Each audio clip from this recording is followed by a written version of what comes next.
Let me repeat that this year, we are graduating 10,000 young people from this field. Next year, in the first cohort, it will be 15,000.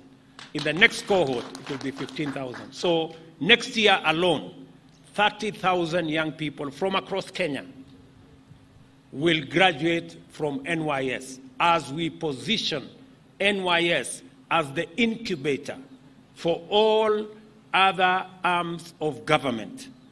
And let me report here that when I was here last year, I did commit that we were going to include the National Youth Service in the review of salaries and working conditions of both the police, the prisons, and I committed that we are going to include the NYS, and we did.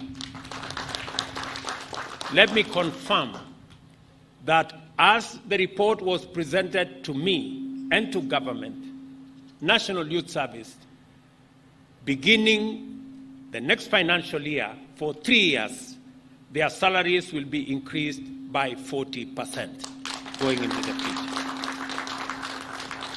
Let me also confirm that I have approved the modernization and the re-engineering of National Youth Service so that in February next year, we will have an additional 200 cadets that will be trained to enhance the capacity of National Youth Service to train more servicemen and women as we use NYS to grow the pool of young people that are job ready, that are ready to take up responsibilities in different sectors.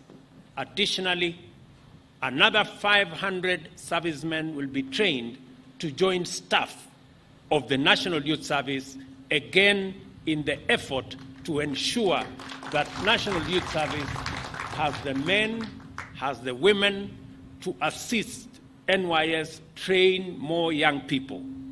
Vile tutakuwa tunaongeza wale watakuwa wanakuja hapa NYS. Na nimesema ya kwamba kuanzia Februari mwaka unaokuja, hawa vijana kutoka Kenya mzima, namba yao itaongezeka kuwa 15,000.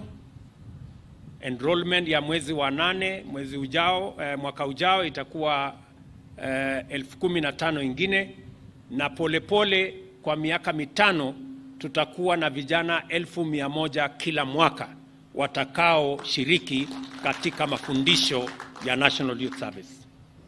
Vile vile nimesema ya kwamba ili kutumia NYS as an incubator, the National Security Council has decided that going forward, all security recruitment, 80% of all security recruitment will be from the National Youth Service. Wale vijana wote sasa tumeamua kama baraza la usalama katika taifa la Kenya kwamba wale wote watakaoajiriwa kwa jeshi la Kenya, kwa polisi wa Kenya, Kenya Forest Service, Kenya Wildlife Service, 80%, 80% watakuwa hawa vijana ambao wamefuzu kutoka National Youth Service. Vile vile tumekubaliana ya kwamba National Youth Service katika ile harakati ya kupanga vijana watakaoenda kufanya kazi katika nchi ya nje. Already we are concluding negotiations with Germany. We are concluding negotiations with Saudi Arabia. We are concluding negotiations with another 8 countries on export of labor. And the National Youth Service is going to be the central organization for pre-deployment training so that Kenyans understand what they need to do when they go out for work as labor that is exported from Kenya.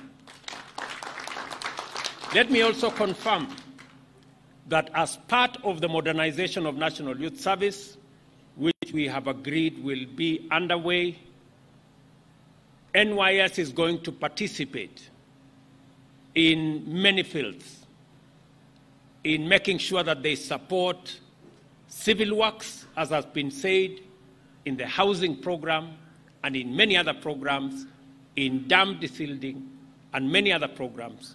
NYS is also going to participate meaningfully in growing food around Kenya because they have the capacity to do it and they have done it in a very exemplary way. We are going to enhance and modernize the equipment that NYS have. As part of that modernization program, the negotiations I had with Prime Minister Modi last week of the $250 million US dollars that we negotiated for agricultural mechanization, 50 million or 7.5 billion Kenya shillings is going to be made available for agricultural mechanization of the National Youth Service. I am therefore instructing the Minister, Moses Kuria, to liaise with Minister Professor Ndungu to facilitate the expedition and expeditious plan to make sure that NYS benefits from the facility that we negotiated last week with the government of India. The strategic plan covering 2023-2028 identifies the appropriate business model and governing framework to deliver the ambitious objectives of the engineering framework that was developed by the National Youth Service leadership in conjunction with a multidisciplinary team of experts led by the University of Nairobi. It is important that the National Youth Service doesn't just offer theoretical and practical training within its campuses, but it also tests its output in the marketplace in order to constantly improve its relevance and competitiveness while generating revenues to sustain its programs.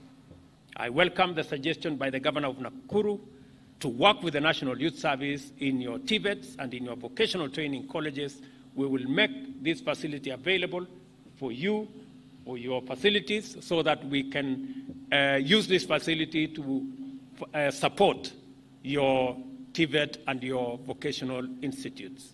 Already, the National Youth Service Reengineering Blueprint is bearing fruit.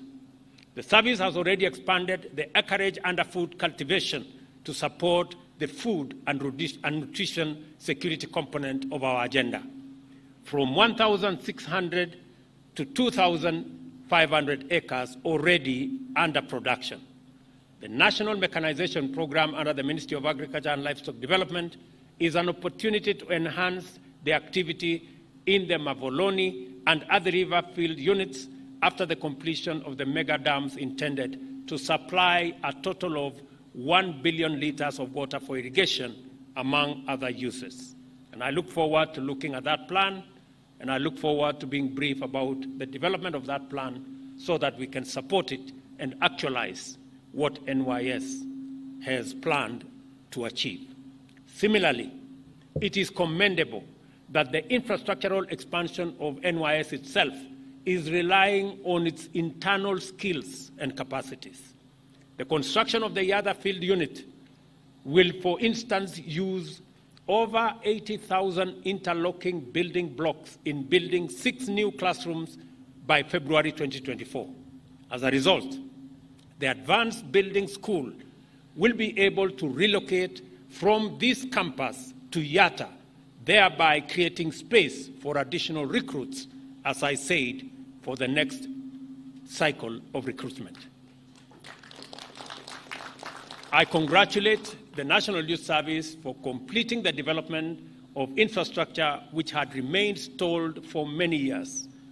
Barracks with capacity of 700 people, together with classrooms which accommodate 150 trainees, each have now been completed, and with the fabrication of 10,000 beds by the NYS Engineering Institute the service will now be able to increase recruitment, as I said, from 10,000 to 15,000 at the next intake as we embark on the journey to ultimately expand capacities of NYU.